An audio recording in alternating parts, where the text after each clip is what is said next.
All right, good afternoon, friends. Hope we're doing well. So, this week we have virtue ethics, which is probably the toughest moral theory I teach you, and I hope I do it justice. I may or may not. I rarely like the videos I do on this, but I urge you to, if your wick is wetted, if you get the taste, to go deep, especially into Aristotle, because virtue ethics is a rich,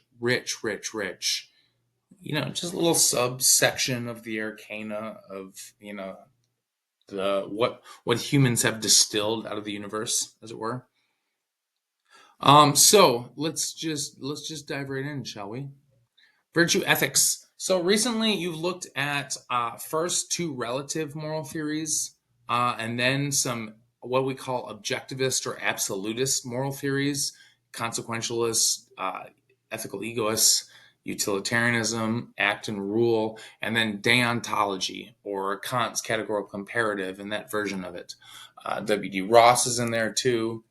But these are attempts to paint a universal moral theory that applies to everyone everywhere, just as universally as the laws of physics apply to matter and energy everywhere in the world. Yeah. And so in virtue ethics, the idea is that we don't determine our moral imperatives based on any given principle, but just what a virtuous person would do, right?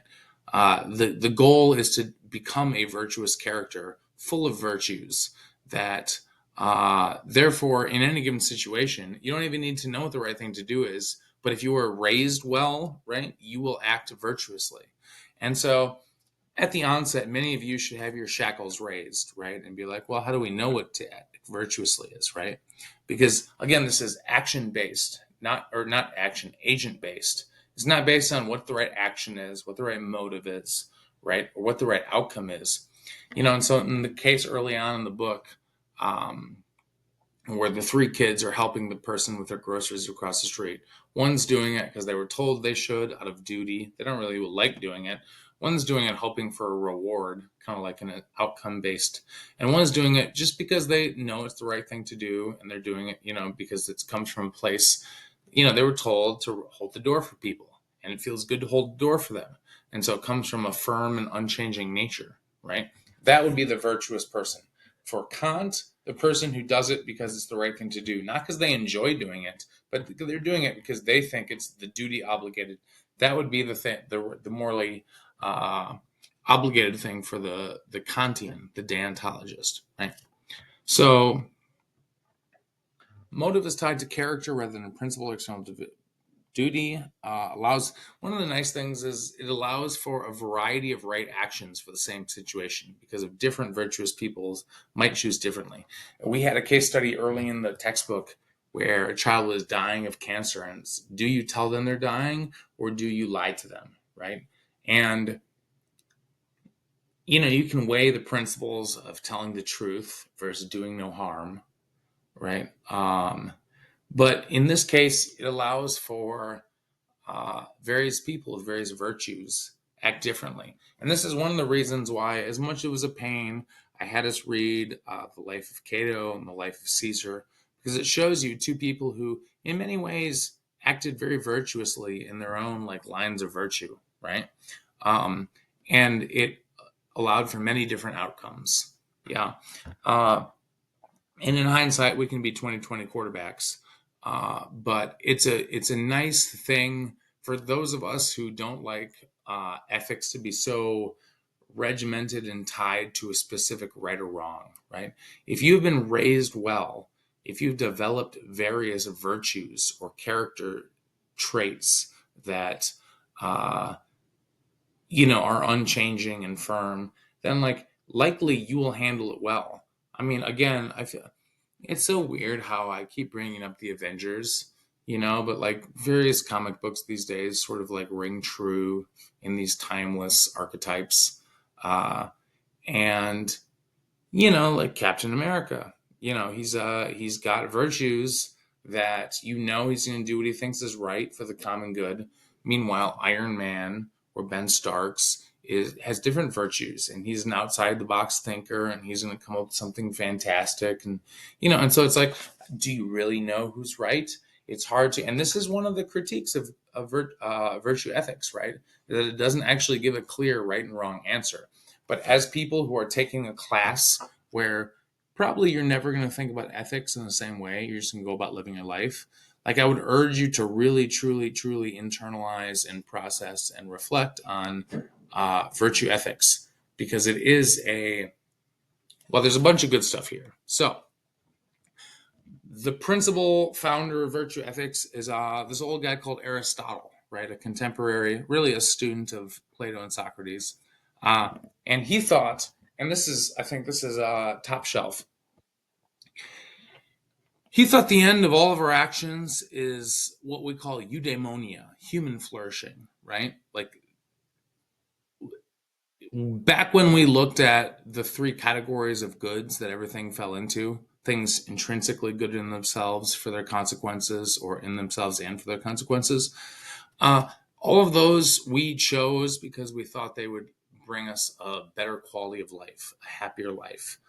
So he, very 2000 plus years ago, observed that the goal for all of our actions, no matter what you choose in life, whether you become a gamer or go into sports or athletics or read books, you're doing because you think it's going to bring you a happier quality of life. Yeah. uh, and the interesting thing is, it's very hard to argue with this. Everyone would agree that, like, happiness is the end of all of our actions, however we characterize it, right? And the utilitarians have higher and lower pleasures, like immediate one cookie, two cookie things. Um, but I think I said it before, like, the interesting thing about happiness is you can't get it directly, right? If we could get it directly, we would all go to the gas station after work and buy a 4 pack of happiness and go home. But we don't know what actually makes us happy, so we buy like a pizza and a soda pack, right? And hope that that gets us there, right? And so this question of how do we actually live a happy life has been asked for a long time. And in the old days, thousands of years ago, they said, like, what is happiness? Well, happiness is having wealth, fame, material comforts, social status, like reputation. And Aristotle said, well, is this a complete, account? And he said, no, it's not, for at least two reasons, right? Because one, everyone can have all these things: wealth, fame, material comfort, status, reputation, and still be miserable. We know people who have all those things who hate their lives. Yeah. And he said, you can have all those things and lose them through no account of your own. You can have fame, wealth, material comfort, social status, reputation, all these accolades, and lose them through no fault of your own. It's happened, right? And so Aristotle said, all right, well, that seems like a pretty insufficient, pitiful form of happiness. So, what's a higher form of happiness? And he said, this is the classic equation: reason equals virtue equals happiness. If we align our reason, and this goes into natural law, not in a way that kind of the chapter in the book does, but the way I'm going to talk about it in Stoicism in the next lesson, in the next lecture. Uh, if you align your thinking, right, your thinking mind, to the way the world is, you will recognize that the sweet spot for all things is the middle spot between too much and too little, right? Virtue, reason equals virtue equals happiness. And that whether you're a slave or an emperor, if you teach your mind to regulate temperance in all areas of its life, you will be a happy person. You will live a contented life that is entirely in your control. Yeah. So Aristotle sets out, this is more, I'm going to switch back and forth between like Aristotle talking about how to live a good life and like what virtue ethics looks like. Okay. So please do keep these notes. For Aristotle, it wasn't enough to do the right thing one time, right? If you like pull a child, you see a child walking into traffic, right? And you grab them and pull them out. It's not enough to do it once, to be thought of as virtuous. You have to do it for the right reason, with the right feeling, and do it from a firm and unchanging place, right? He had a very stringent standard. It wasn't enough if the outcome, if you say, for a utilitarian, right, for a good consequentialist, if you save the kid, that's great, right? But for Aristotle, he said, no, no, no, no. What we want, the reason something is good is because it's done by a virtuous person. A virtuous person does it not only for the right reason and in the right way, but with the right feeling and from a place of firm, unchanging character, right? So it can't be a one off. So this is a very stringent standard, yeah? Now, here we get into some really good stuff. I'd urge you, please don't be sleeping right now. Please don't be sleeping. Really grok this, as Robert A. Heinlein would say. Aristotle believed that excellence in any area is the average or mean between excess and deficiency, both in feelings and actions.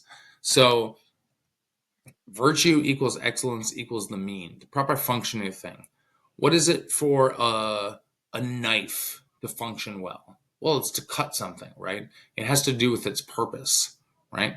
What's the function of a boat? Well, it's to float, it's to carry things. Everything has, and so in order to, the sweet spot is when you don't have to add or subtract anything for that thing to function properly, right?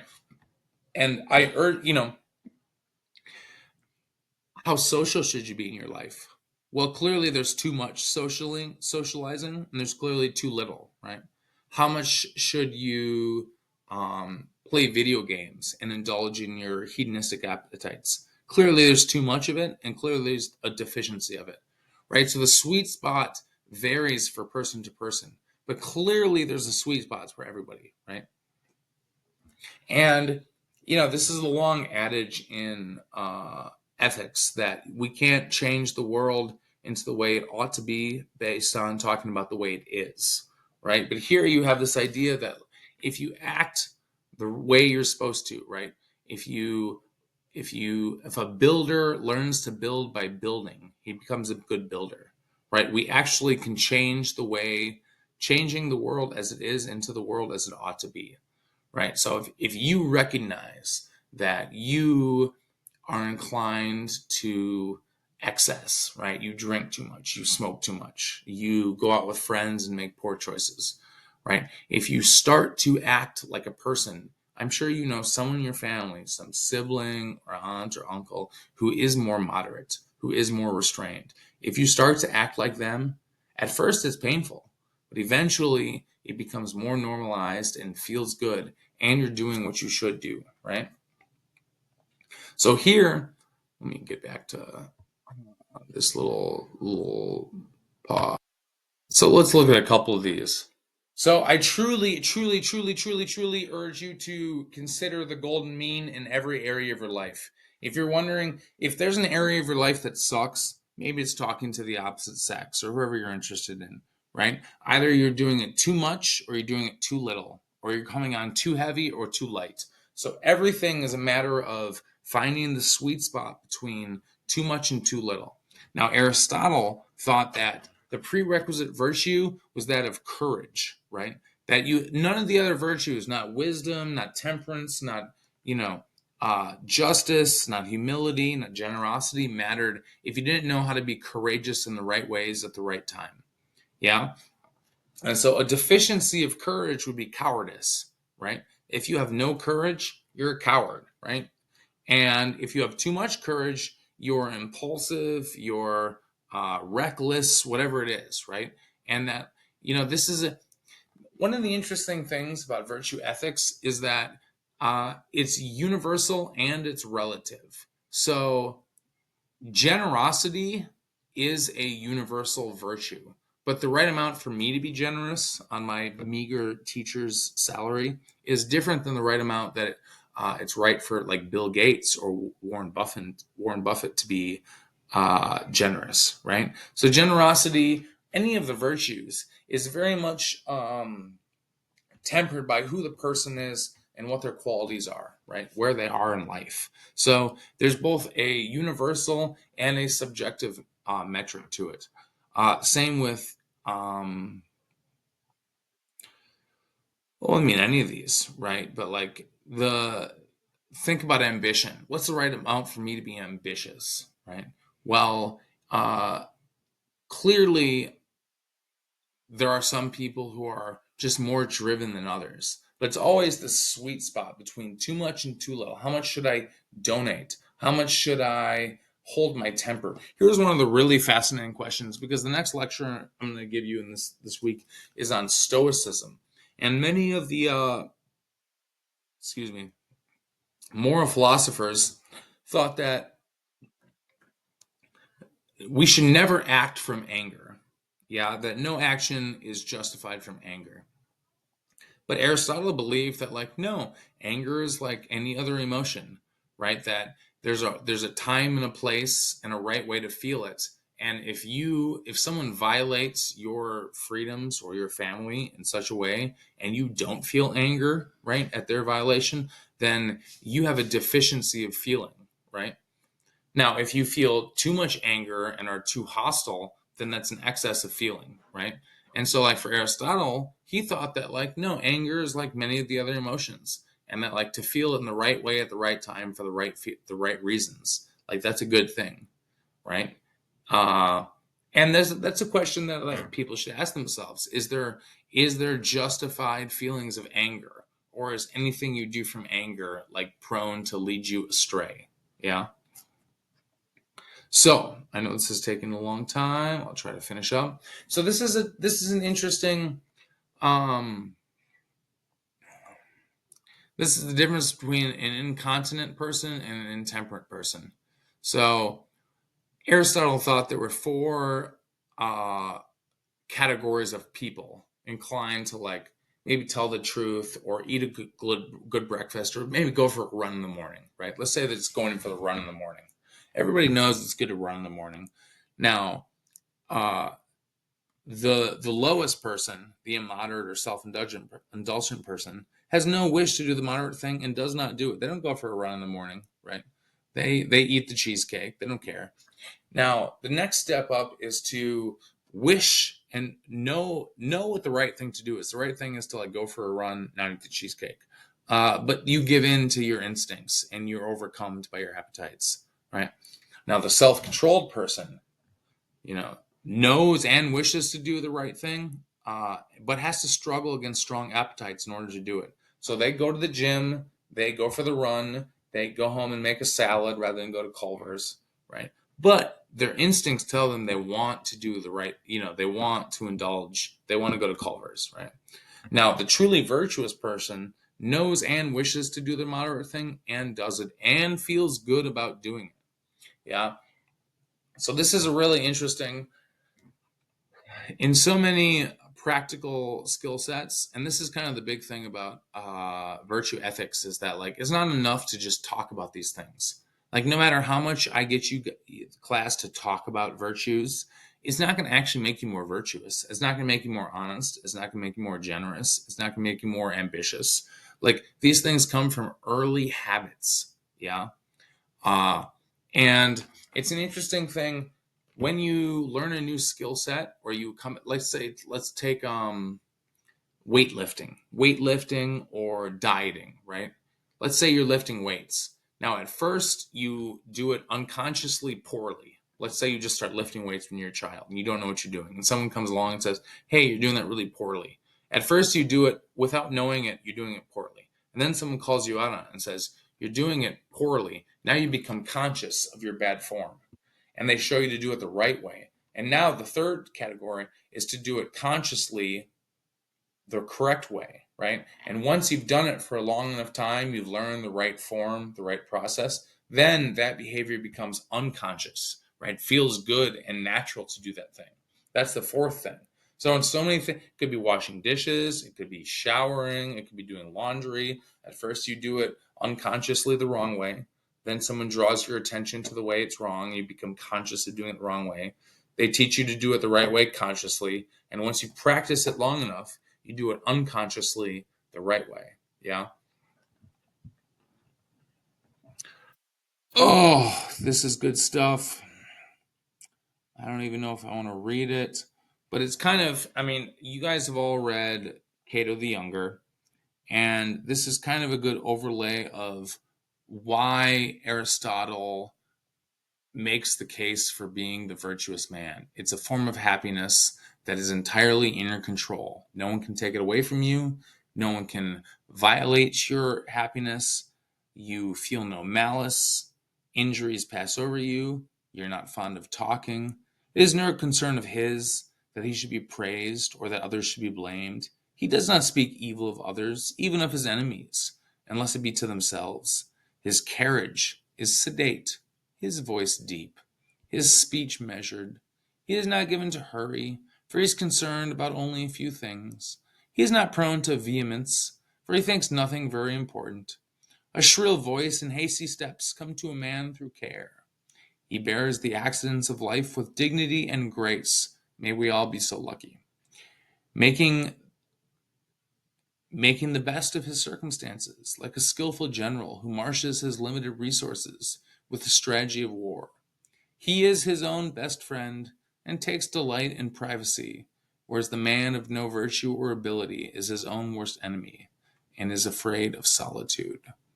So that's kind of what we're going for.